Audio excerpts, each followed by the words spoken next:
우리를 향해서 너희는 그리스도의 편지다, 그리스도의 향기다라고 말씀하셨습니다. 여러분들이 이 세상에 좋은 소식을 전하는 그리스도의 편지가 되기를 바랍니다.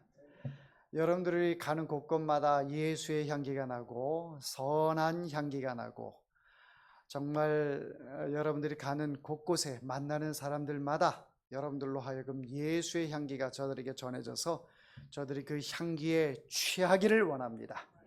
아멘. 오늘 거룩하고 복된 주일날 하나님 앞에 이렇게 좋은 찬양을 드릴 수 있어서 감사하고 또 사랑하는 사람들과 함께 하나님께 예배할 수 있어서 더더욱 감사합니다.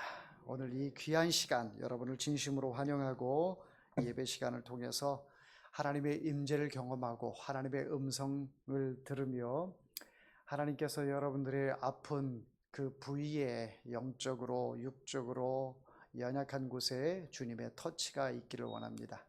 하나님께서 여러분들에게 터치해 주심은 접촉이에요. 접촉이라고 하는 것이 내가 싫어하는 대상이 나에게 접촉을 하게 되면 이것은 성추행이 될 수도 있고 굉장히 불쾌감을 줄 수가 있지만은 하나님께서 여러분들에게 접촉을 하시는 것은 마치 혈루병을 앓던 여인이 예수님에게 손을 댐으로 인하여 터치함을 통해서 접촉함으로 인해서 그 혈루병이 치유가 되는 역사를 경험했던 것처럼 오늘 하나님께서 여러분들에게 터치해 주심으로 인해 여러분들의 마음에 응어리졌던 것들, 마음의 괴로움, 또 고통, 낙심되어 있던 이런 부분들, 또 우리 청년들 같은 경우는 취업에 대한 고민, 진로에 대한 그 마음의 갈증 이런 것들이 해결이 되는 그런 은혜가 있기를 소망합니다. 오늘은 하나님과의 접촉이라는 제목으로 잠시 여러분들에게 말씀을 드립니다. 오늘 본문에는 정말 귀한 여인이 소개되고 있습니다.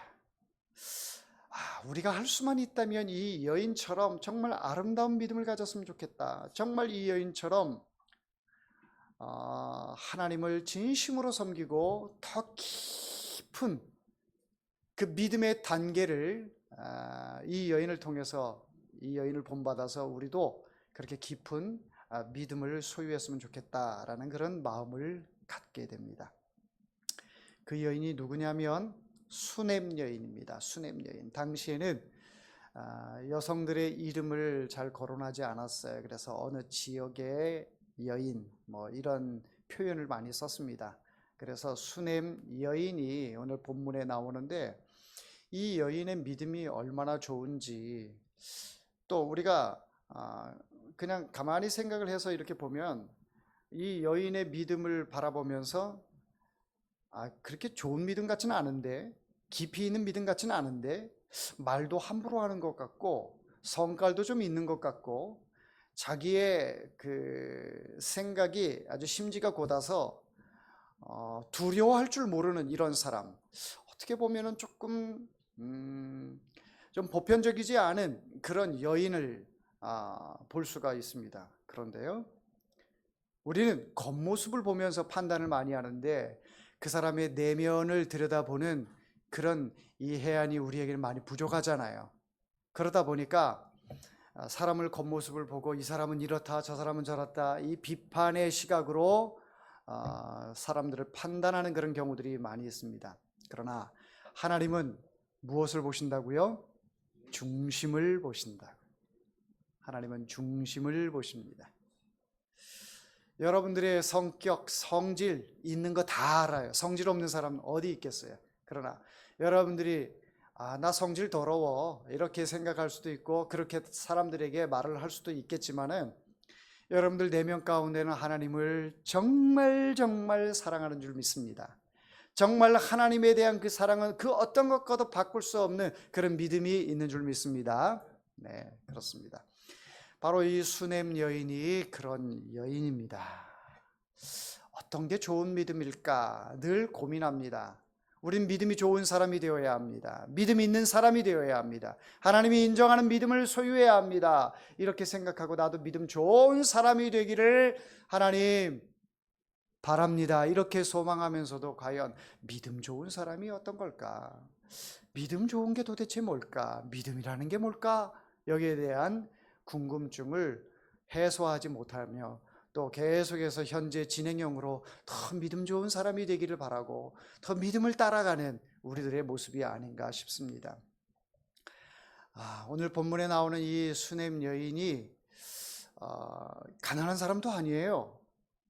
우리는 복음이라는 것이 가난한 사람들의 전유물로 이렇게 착각이 들 때가 있어요. 왜? 예수님께서는 이 땅에 오셨을 때에 가난한 사람들과 늘 함께 하셨고 또 죄인들과 함께 하셨고 약자들과 함께 하셨고 약자들을 들어서 약한 자를 들어서 강한 자를 부끄럽게 하시는 그런 예수님이셨기 때문에 이 복음에 대해서 마치 가난한 사람들의 전유물이고 부자인 사람들은 정말 이 땅에 떵떵대고 살다가 지옥으로 갈 수밖에 없는 그런 사람들로 이렇게 생각을 했는데 전혀 그렇지 않다라는 거예요.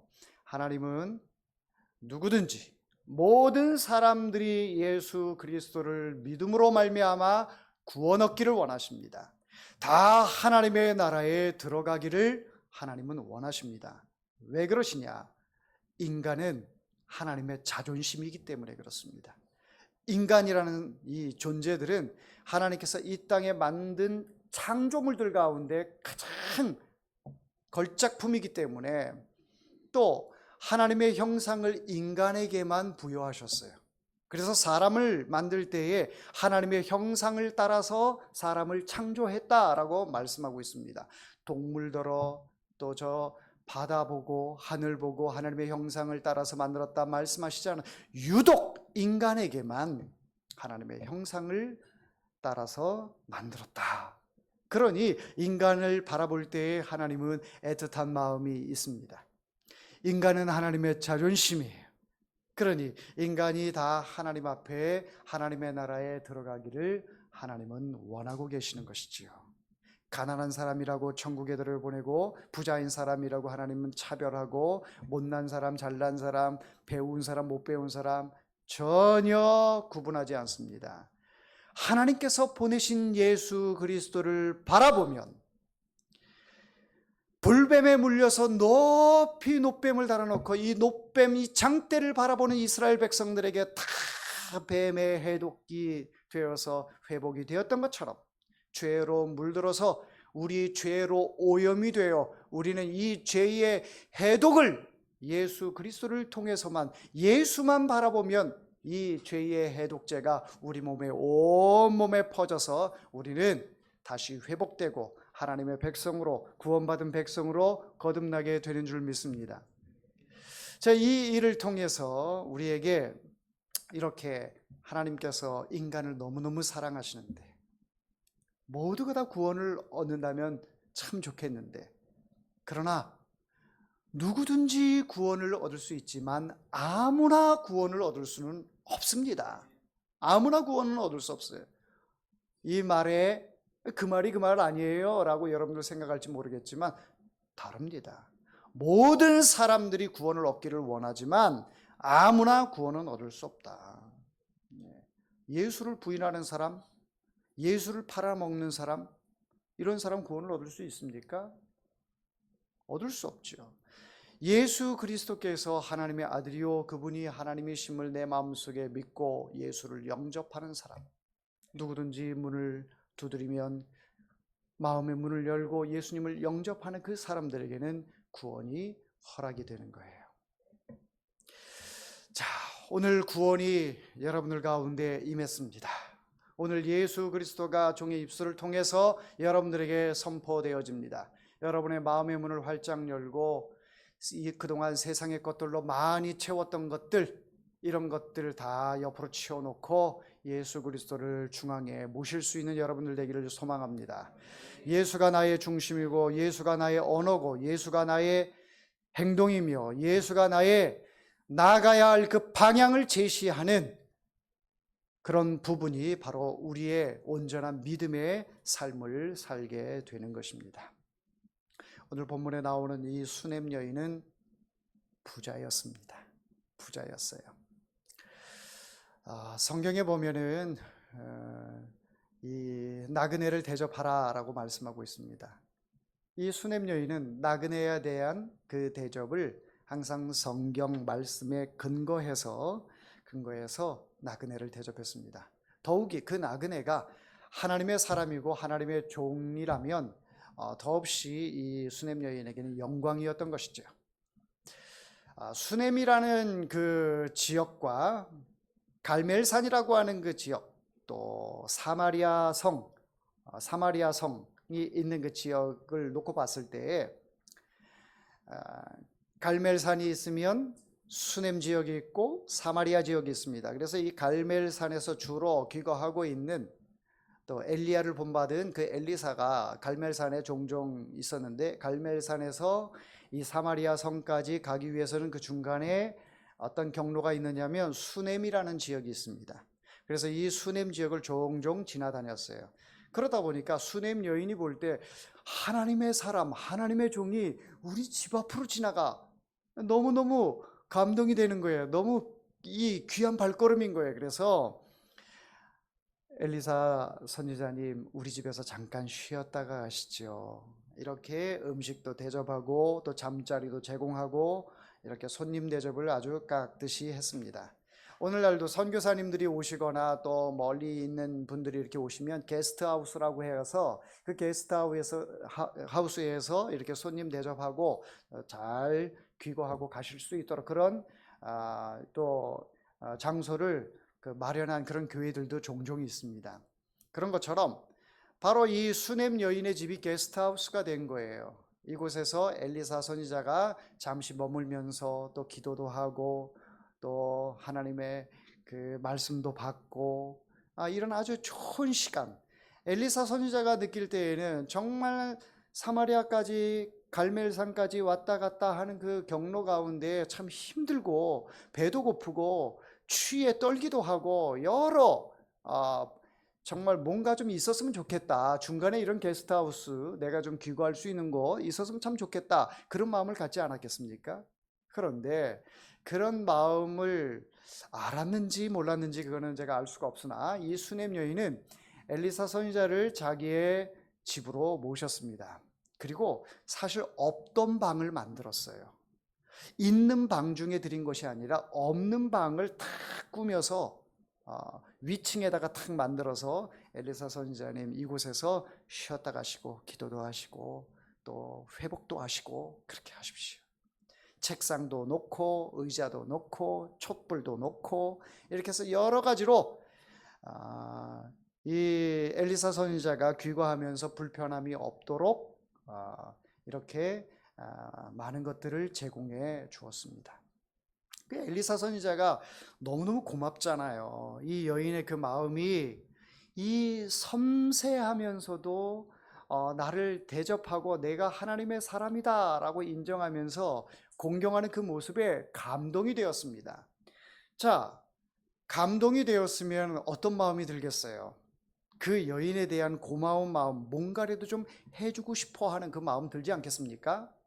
그래서 성경에는 이렇게 말씀하고 있습니다.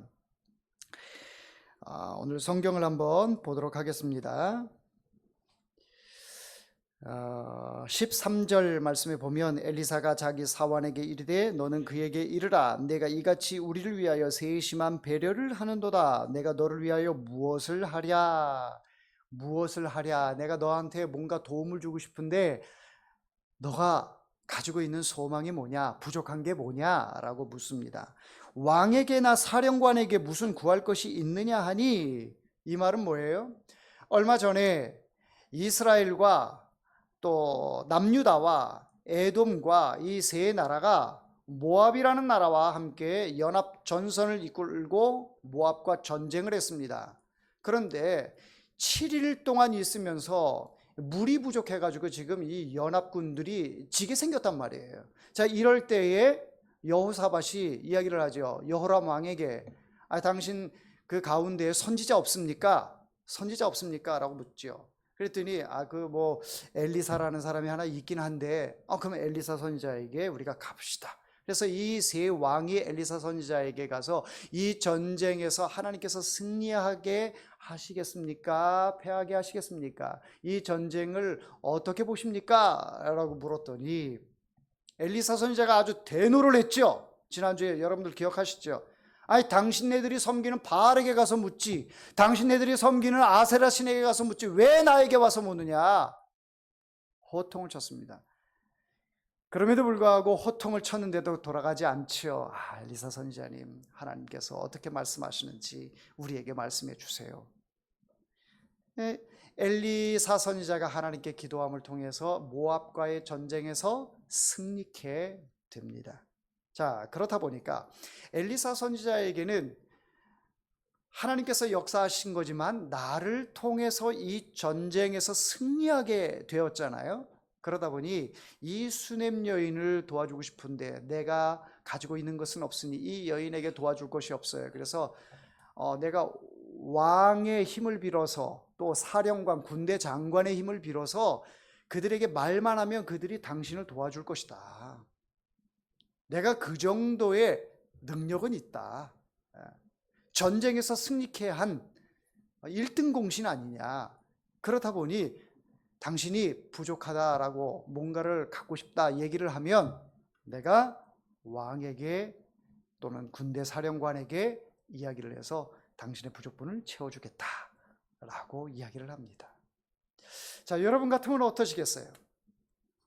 인생에 있어서 기회는 자주 오지 않습니다. 이런 기회가 여러분 인생 가운데 한 번 올까 말까 안 올 수도 있어요. 그렇죠? 엄청난 기회입니다. 수넴 여인이 볼 때는 우리 남편은 나이도 많고 또 아이도 가질 수 없는 그런 상황이고 뭐 여러 가지로 볼 때에 부족함이 있다면 아이가 없는데 그거는 뭐 남편이 지금 뭐 나이가 많아서 애를 가질 수 있는 상황도 아니고 뭐 그것도 바랄 것이 될 수가 없을 것 같고 뭐 먹고 사는 데에는 지장이 없으니 부족한 게 없는 거예요, 사실. 그래서 뭐라고 얘기를 합니까? 자, 13절 하반절 말씀에 보면 여인이 이르되 나는 내 백성 중에 거하나이다, 거주하나이다 라고 이야기를 합니다. 내 백성 중에 거주하나이다 라고 하는 이 말을 다른 표현으로 이야기하면 선지자님 저는 부족한 게 없습니다. 나는 그냥 내 백성 중에서 그냥 있는 것 하나님 주신 것 가지고 먹고 살만합니다. 괜찮습니다. 사양하는 거예요. 사양하는 거예요. 이야, 정말 절호의 기회를 놓치고 있군요. 네. 우리 교회에 그런 소망을 묻는다면, 그런 소원을 묻는다면 여러분들 어떤 소원으로 하나님께 이야기를 하시겠습니까? 뭐 비슷비슷할 거예요. 뭐 큰 교회 해주세요. 여러분 큰 교회를 달라라고 하는 마음이 뭐 나쁜 것은 아니겠으나 하나님께서 그것을 우리에게 복으로 과연 주실까요? 예? 오히려 감당할 수 없어서 그거 줘가지고 우리가 더 복이 화가 되는 것 아닐까요? 예. 자, 하나님께서도 여러분들에게 이런 마음을 주신다면 내가 수넴 여인이다 라고 생각을 하면서 한번 요때의 요 상황을 한번 생각을 해 보실 수 있기를 바랍니다. 과연 나에게 유익한 것이 뭘까? 과연 하나님께서 나에게 주시고자 하는 것이 뭘까? 하나님이 나에게 주셔서도 나에게 화가 아니라 복이 되는 것이 뭘까? 이런 것들을 여러 가지로 고려해서 한번 정리해 보는 것도 나름 재미가 있지 않을까 생각을 해봅니다. 수넴 여인에게 이야기를 엘리사 선지자는 너무너무 주고 싶었어요. 세상에 이런 사람이 어디 있어요? 다 어렵습니다. 다 지질이 못 삽니다. 시대적으로 볼 때에도 너무너무 가난한 사람들이 있는데 한 귀인이, 귀한 여인이 자기의 있는 것으로 공개해서 내가 오고 가고 하는 그 하나님의 사역의 이 일에 힘들지 않도록 먹을 것을 제공하고 집을 제공하고 이런 귀인이 어디 있어요? 그러니까 이 엘리사는 너무너무 감동이 되어서 수넴 여인에게 뭔가라도 주고 싶어하는 이 마음, 나쁜 거 아니죠? 당연한 거죠. 저 같아도 여러분들이 신방을 갔는데 정말 잘 대접을 해줬어요. 더 한마디라도 좋은 말로 이렇게 권하지 않겠습니까? 인간인지라 이 속물근성의 인간이 뭔가 받으면 자꾸 이렇게 또 이신전심으로 이런 상황이 되지 않겠습니까? 자, 그렇다 보니 엘리사 선지자도 너무 주고 싶어 했는데 이 여인이 정말 전혀 다른 반응을 보이고 있는 거예요. 그러니까 엘리사 선지자는 거기서 그럼 됐어 이렇게 말하지 않고 정말 이게 뭐지? 이게 뭐지? 한 번 더 이야기해 보자. 그래서 게하시에게 이야기를 합니다. 몸종인 게하시에게 또 한번 물어봐라 했더니 게하시가 호구조사를 해보니까 그 집안에 아들이 없는 거예요. 자식이 없는 거예요. 당시 아들이 없다라는 것은 대가 끊어지는 것이고 또 하나님으로부터 복을 받는 것에서 이 복이 끊어졌다라고 하는 것을 이야기를 합니다. 아들이라고 하는 것은 복의 상징적인 그런 부분이었어요.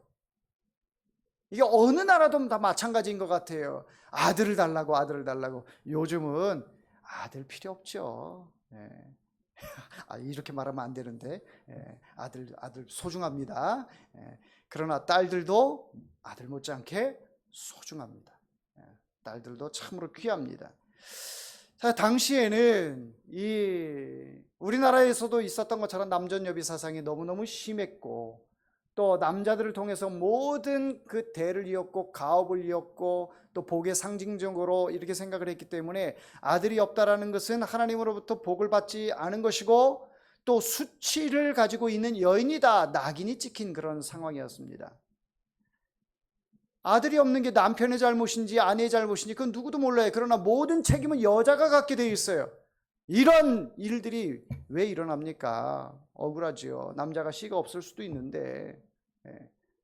그러나 그런 것들은 증명할 방법이 없고 여하튼 이 모든 책임은 여인이 갖게 되었습니다. 그래서 이 여인은 늘 아들이 없는 죄인으로 살아갔어요. 먹고 사는 데는 지장이 없었지만 그것보다도 이 여인에게 가장 소중했던 것은 뭡니까? 가장 소중했던 것은 뭐예요? 아들이지요. 그러나 남편이 아이를 낳지 못하는 것을 알고 있어요. 그러니까 아들을 구할 수도 없고 부족한 게 없습니다 라고 이야기를 하는 것이죠. 그런데 엘리사가 그 얘기를 딱 듣고 나서 여인에게 이야기합니다. 그 여인을 불러와라 하고 그 여인에게 이야기합니다. 내가 내년 이맘때에 아들을 갖게 될 것이다. 할렐루야. 네, 이 여인에게 희소식이지요.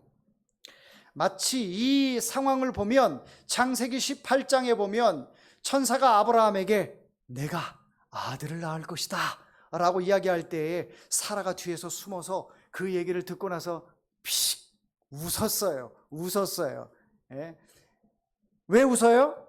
아브라함의 나이가 몇이고 내 나이가 몇인데 99세 나는 89세. 예? 아브라함이 100세 때 아이를 낳았고 사라가 90세 때 아이를 낳았으니 그때 무슨 아이를 낳습니까? 아이를 가질 수가 있겠습니까? 그 픽 웃어가지고 낳은 아들이 누구예요? 이삭이에요. 이삭이라는 말은 웃었다, 웃음이라는 그런 뜻을 가지고 있어요. 자, 그 장면을 연상하게 되는데 바로 이 수넴 여인은 그런 상황인 거죠. 남편이 나이가 많아요. 본인이 아이를 낳을 수 있는 상황인지는 그건 모르겠으나 남편이 나이 많다라고 하는 것은 아이를 가질 수 없다라는 것이죠. 자, 그럼에도 이 엘리사가 내가 아들을 낳을 것이다, 내년 이맘때 아들을 낳을 것이다 라고 이야기를 했더니 그렇다면 우리는 그 얘기를 들었을 때 할렐루야, 하나님 감사합니다. 내 평생 소원 이것이었는데 귀한 아들 이 생명을 나에게 주신다고 하니 더없이 감사합니다. 기적 중에 기적입니다. 내가 하나님 앞에 아들만 주신다면 이 물질이 무슨 소용이 있겠습니까? 하나님께 바치겠나이다. 이럴 판인데 이 여인이 어떻게 이야기를 해요? 자, 16절을 같이 읽어보겠습니다. 16절 시작.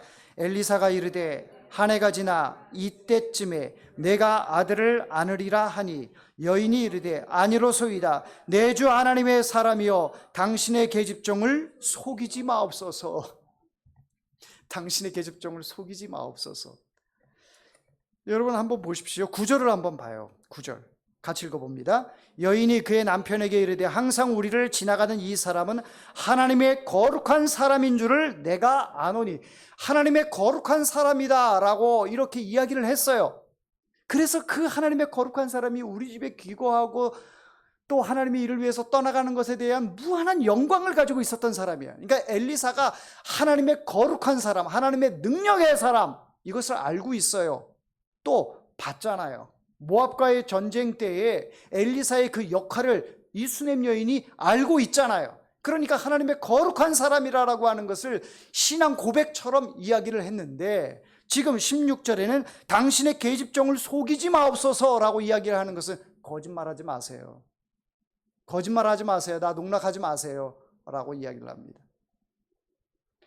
자, 그렇다면 이 여인이 여기서 중요해요. 이 여인이 농담하지 마세요. 거짓말하지 마세요. 나를 속이지 마세요. 라고 하는 것이 아이를 가질 수 없다라는 그 불신으로 인하여 이 이야기를 했을까요? 과연 이 여인이 나는 아이를 가질 수가 없어요. 헛된 망상, 희망 고문을 하지 마세요. 당신이 하나님의 종이면 종이지 나를 지금 농락합니까? 이런 의도로 이야기를 했을까요? 아닙니다. 만약에 그 여인이 그런 의도로 이야기를 했다면 그냥 이성적인 사람이고 보편적인 그런 믿음의 사람이라고 볼 수가 있습니다. 그런데 이 여인이 그 믿음이 굉장히 깊습니다.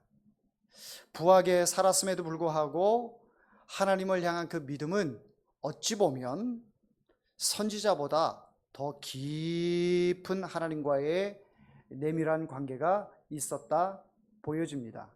왜냐하면 엘리사 선지자가 이야기를 해요. 하나님께서 나에게 말씀하시지 않은 것이 있기 때문에 나에게는 말씀하시지 않았지만 그 여인에게는 하나님께서 말씀하셨다라고 성경 37절까지 이렇게 보다 보면 이야기를 하고 있습니다. 자, 너무 더운가요? 난로 좀 꺼주세요. 그 뒤에 온풍기를 한 번만 누르면 꺼지고요. 너무 더워서 지금 힘들어 하시는데,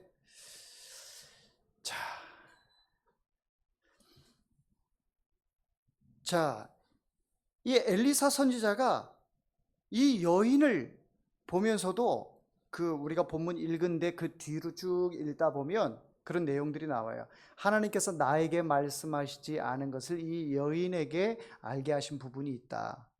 이 말은 뭐냐면 나도 모르지만 이 여인은 뭔가 하나님과의 그 깊은 관계가 있다라는 것을 이야기하고 있는 거예요. 그러니까 엘리사 선지자가 인정할 만큼 이 여인이 하나님과의 깊은 관계의 그 믿음을 형성하고 있다라는 것을 인정하고 있는 것이죠.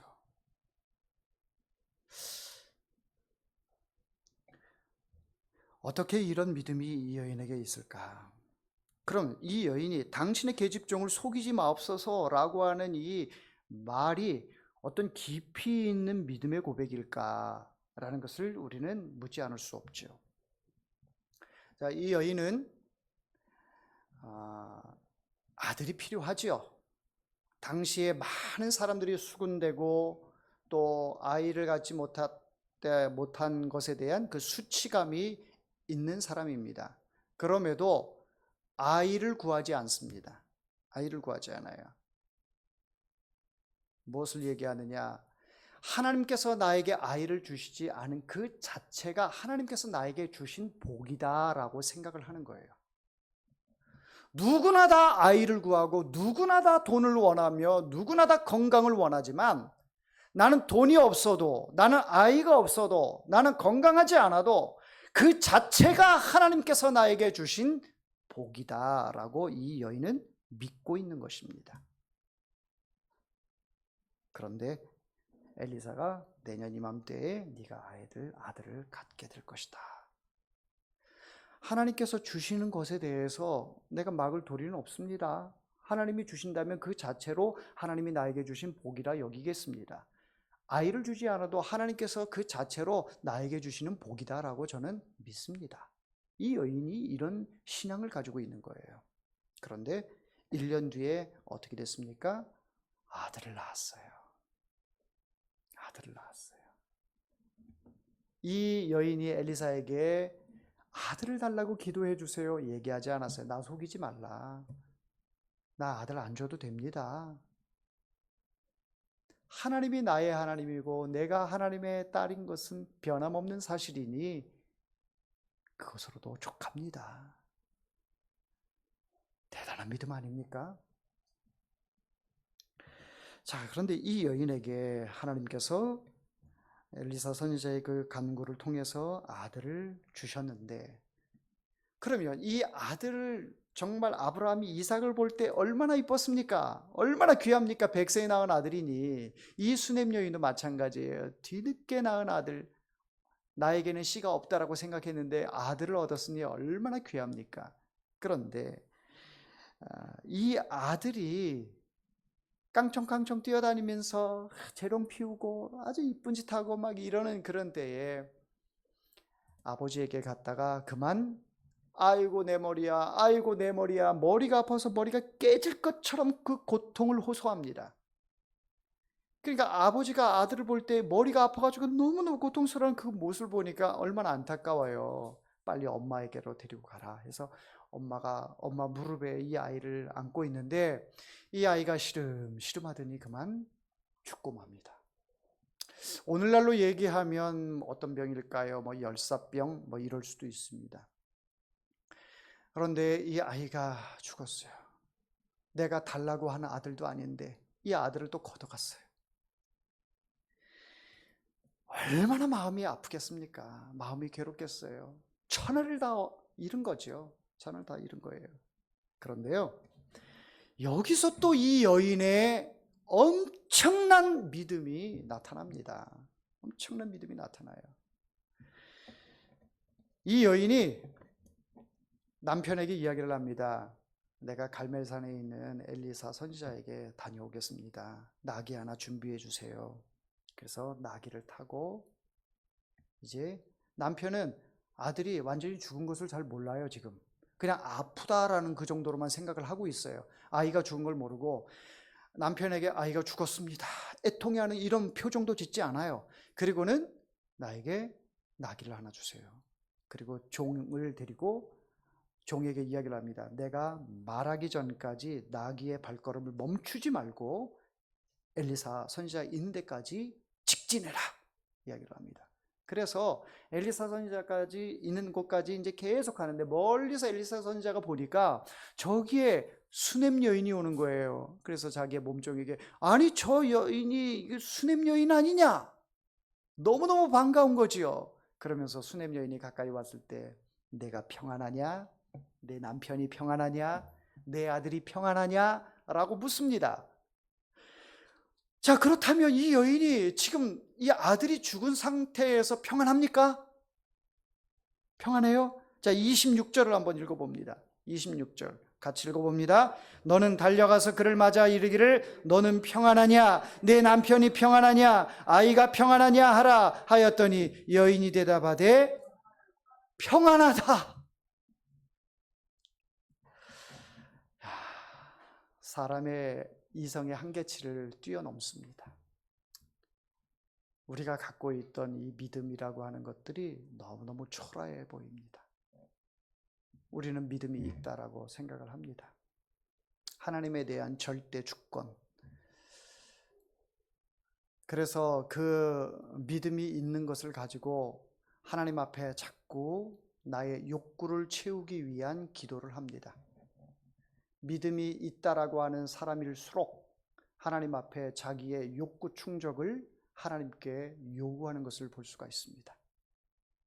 그래서 하나 쟁취하게 되고 하나 얻게 되면 더 믿음이 업그레이드 된 것처럼 믿음이 계속 더 좋아지는 것처럼 그렇게 생각을 합니다. 사실 참 부끄럽습니다. 오늘 이 말씀을 보면서 수냄 여인을 대하면서 수냄 여인 앞에 나의 모습을 그려보니 너무 부끄럽고 나의 믿음이 보잘것없다라는 것을 고백하지 않을 수 없는 거예요. 이 여인이 진짜 평안해서 평안하다 말했을까? 지금 마음은 죽을 것 같은데 지금 엘리사 선지자에게 한 걸음에 한 달음에 이 거리가요, 수넴 여인에 있는 곳에서 갈멜산까지 한 24km 정도 된다고 해요. 그 거리를 나귀를 쉬지 않고 달려왔을 것 같아요. 어디 놀러 가는 거 아니니까 뭐 휴게소 들릴 일도 없고, 지금 아이가 죽었는데 급한 것 아니겠습니까? 한 걸음에 한 걸음에 달려왔는데 평안하다고 이야기를 해요. 무엇을 의미할까요? 지금 엘리사 선지자라면 우리 아들을 고쳐줄 것을 100% 믿기 때문에 평안하다고 이야기를 하는 걸까요? 우리 같으면 그러겠죠. 우리 아들을 하나님께서 100% 고쳐주실 줄 믿습니다. 그 믿음으로 살려달라고 울고불고 할 거예요. 그런데 이 여인이 평안합니다 라고 말을 하는 것은 살려달라는 그 의도가 아니에요. 살려달라고 하는 그 의도가 아닙니다. 자, 그래서 엘리사 선지자는 내 소원이 뭐냐 했을 때 말을 하지 않아서 아들을 낳겠다 해서 이제 아들을 낳았잖아요. 근데 그 아들이 죽었어요. 그러면 이 굉장히 그 여인이 상처가 클 텐데, 마음 한켠에는 차라리 그때 그냥 아들을 기도해서 이렇게 하나님께서 주실 것이다 얘기를 안 했다면 이런 고통도 없었을 텐데, 스스로 엘리사 선지자가 자기 자신을 자책할 수도 있어요. 그래서 엘리사 선지자가 자기 몸종인 게하시에게 이야기를 합니다. 이 지팡이를 가지고 가서 그 아이 옆에 놔라. 아이 얼굴 옆에 놔라. 그러면 아이가 살아나게 되리라 라고 이야기를 합니다. 그런데 이 수넴 여인이 이렇게 또 이야기를 합니다.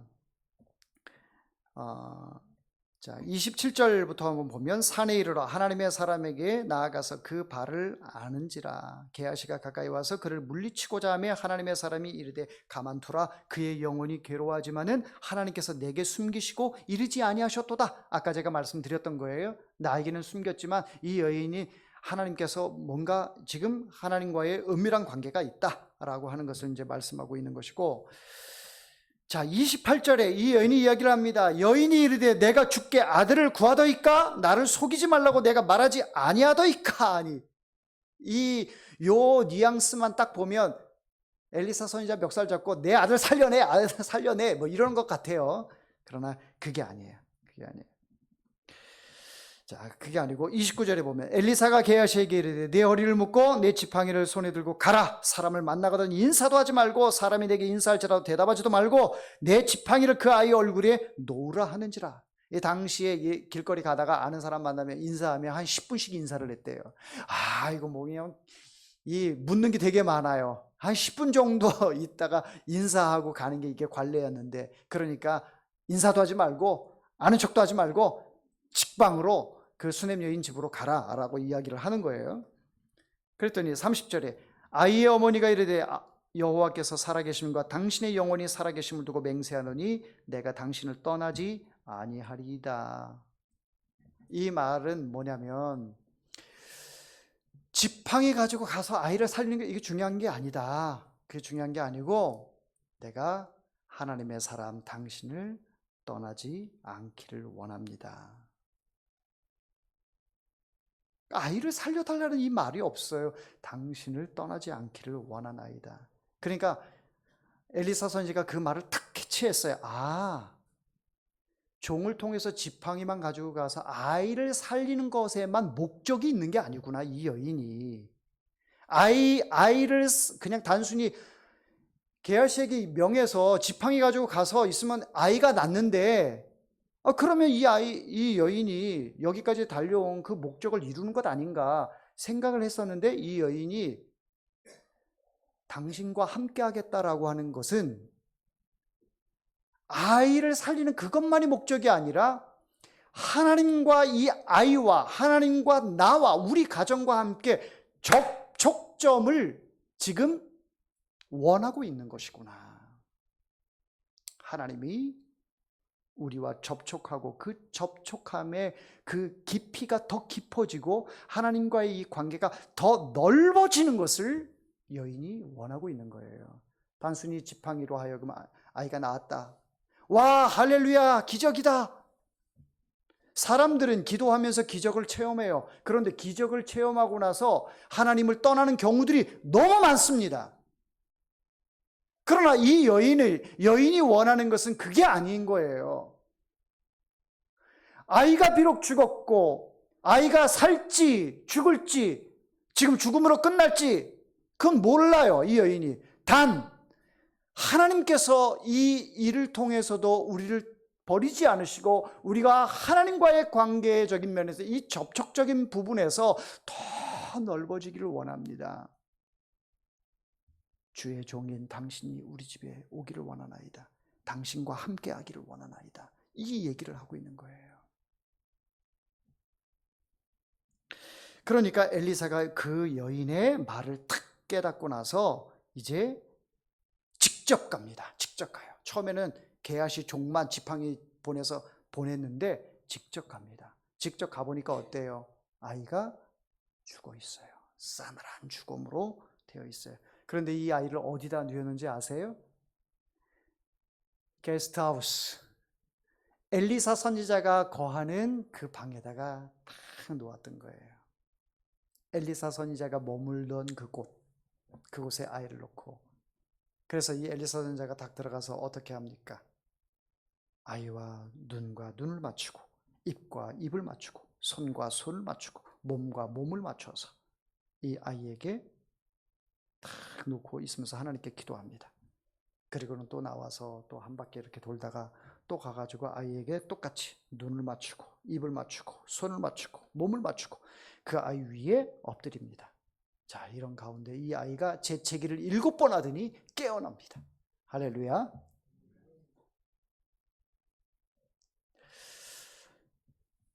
자, 이 광경을 쭉 보면서